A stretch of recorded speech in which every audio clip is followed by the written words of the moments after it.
এটা একটা বিসিএসে আসা কোয়েশ্চেন। তো এই টাইপ কোয়েশ্চেনগুলো আসলে যখন আমরা দেখি প্রথমবারের মতো তখন খুব ট্রিকি মনে হয়। ট্রিকি মনে হলেও আসলে এগুলো অতটা ট্রিকি না, খুব ইজি কোয়েশ্চেন।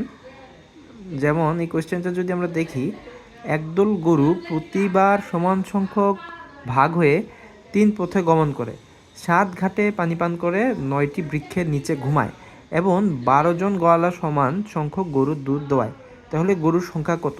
ওকে, তো এখানে যেটা আমাদের বুঝতে হবে সেটা হচ্ছে এই টাইপ যে কোয়েশ্চেনগুলো থাকে এগুলাতে লসাগু করলেই আসলে আমাদের ভ্যালুটা বের হয়ে যায়। হ্যাঁ, এখানে গরু থাকুক, ছাগল থাকুক, বা মানে যাই থাকুক, ঠিক আছে? তো এখানে হচ্ছে আমাদের যা বের করতে হবে সেটা হচ্ছে লসাগু।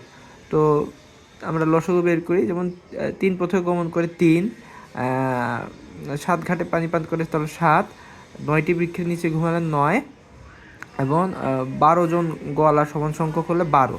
তাহলে 3, 7, 9, 12 এর লসাগু যদি আমরা করি সেক্ষেত্রে লসাগু হয় 252। তাহলে গরুর সংখ্যা হবে 252।